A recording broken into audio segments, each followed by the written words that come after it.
Lumaki, ano? Lumaki, parang isang buwan lang mahigit, lumalaki. Diba? Ha? Alam nga lumiit. Kaya ang alang naman Naman tayo. Lumiit. Hindi na tayo kukulina. Oo. Pero isang buwan lang mahigit, nung lumaki. Ganun talaga.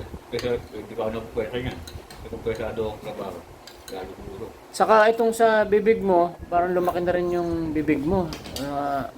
Parang lumalabas na yung bukol sa bibig. Guys, good morning. So ito na si Paring Jay.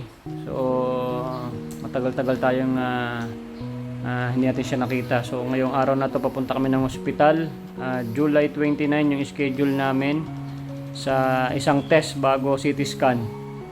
So medyo matagal-tagal nating hindi siya nakita sa ating upload. So tuloy pa rin, no? So 31 ay CT scan. So bago mag CT scan, meron pang test na dapat niyang ipasa, no?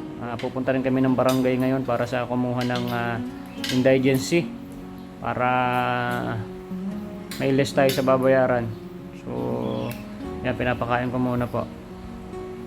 At ay pagkatapos ng CT scan, mga ka-aero, is syempre kukunin natin yung resulta, then babalik na tayo sa hospital.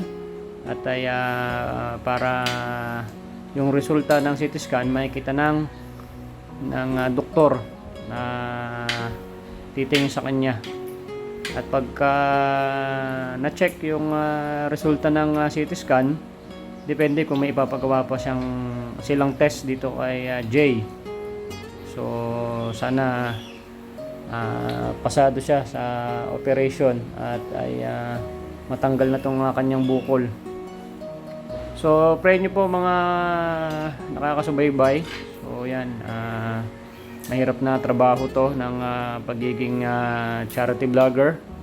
So yung mga imposibleng mga ginagawa natin is talagang ginagawa talaga din natin ay kahit imposible. So ang pagpapa-hospital, pagpapa-opera ay hindi po basta-basta to. Kahit po public yung ating pupuntahan, meron pa rin pong gastos. So yung mga kinita po natin sa pagbablog ay yun po yung gagamitin natin. Hindi ko alam kung kakasya yung naipon. At ay maraming salamat syempre po sa mga nag-share. Sa pag-share at panood nyo ng ads ay nakatulong na rin po kayo dito sa ating kababayan na papatanggal natin tong kanyang bukol, parang lalo pang lumaki. Parang lalong lumalaki, Jay.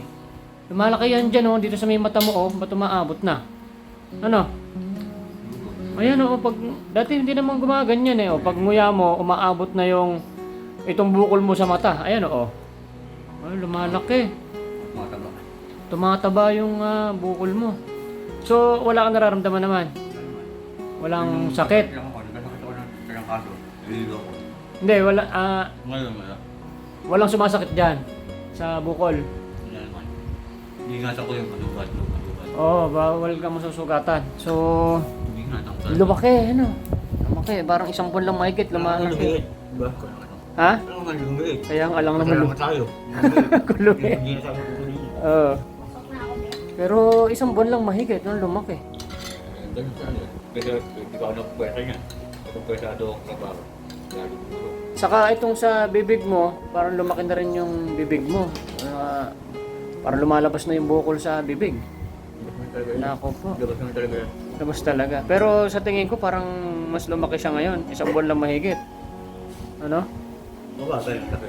Mabagal pa rin. Mabagal pa rin na kasi ito ba eh. Talaga to eh. Parang nagpapalya siguro siya. Kasi pag umuwi ka, umaabot na doon sa may mata mo eh. Oh? Mataba lang yung aking bukol ko. Hindi na tao itong mataba. Bukol lang. Oo. So guys, so sana i-pray nyo rin tong itong mission na to.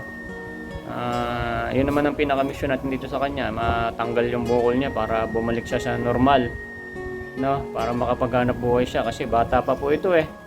At pag nakapaghanap buhay siya, yung kanyang anak matutulungan niya.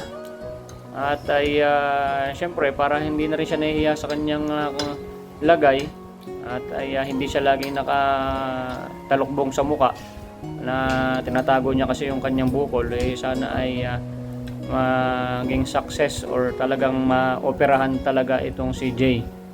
Kasi yung mission na yun guys, so itong mga nag-follow sa atin, maraming salamat po sa tiwala nyo. So tinatanong niyo siya, nasaan si Jay?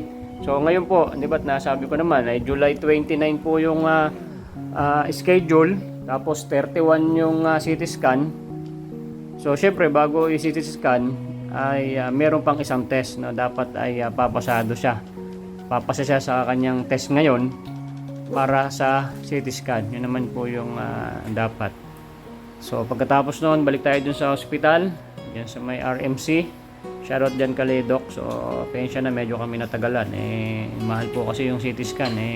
Nagpa-schedule kami rito sa Taguig Pateros Hospital para ay walang bayad. Di baling matagal yung sinweldo namin sa pagbablog kung magpapa private kami, doon lang po pambayad yung kinita namin sa pagbablog sa sa CT scan.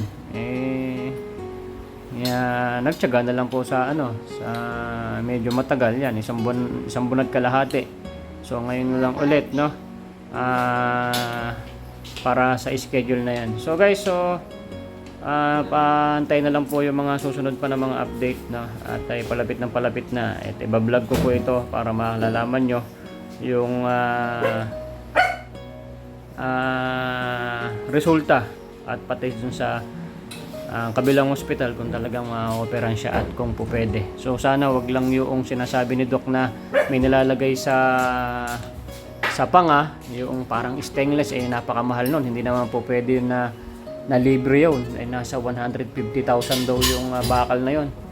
Pero sana wag maapektuhan yung kanyang bungo para hindi nalagyan yung sinasabing stainless na para sa panga. Napakamahal nun. Nako.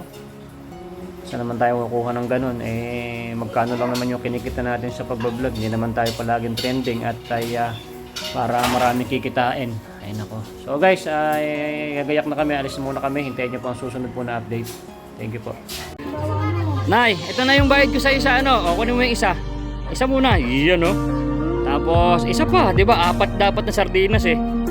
3 na. Pang-4 na sardinas. Okay na.